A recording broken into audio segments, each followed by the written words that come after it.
friends, welcome to our channel Color Balloons TV. Like, subscribe and comment.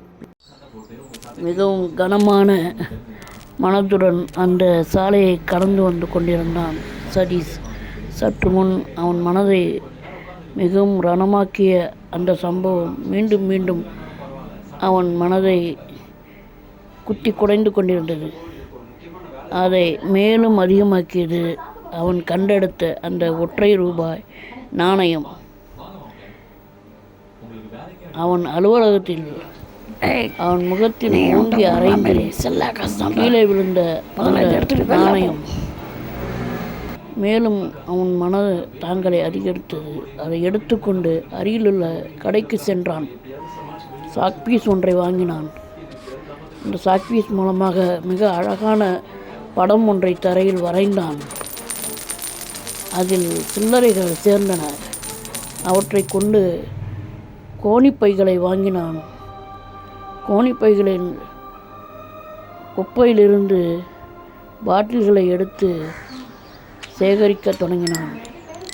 ஒன்றாக சேகரித்த பாட்டில் மூட்டைகளை எடுத்துக்கொண்டு வேகமாக நடந்தான். பழைய இரும்பு கடையில் அவற்றை நல்ல விலைக்கு போட்டான். தொடர்ந்து இதுபோல பல முறை செய்து பணம் சேர்த்தான். அந்த பணத்தை கொண்டு சாலை ஓரத்தில் ஒரு சிறிய அளவிலான நடைபாதை கடையை ஆரம்பித்தான். மெல்ல மெல்ல வியாபாரம் சூடு பிடித்தது. இவன் அயராத உழைப்பால் அந்த நடைபாதை கடை ஒரு பெரிய கடையாகவும் டிபார்ட்மெண்ட் ஷோரூமாகவும் மாறியது. அவனது வியாபாரம் தற்போது ஆன்லைனும் நடைபெற ஆரம்பித்தது. அவனது நிலை மாறியது.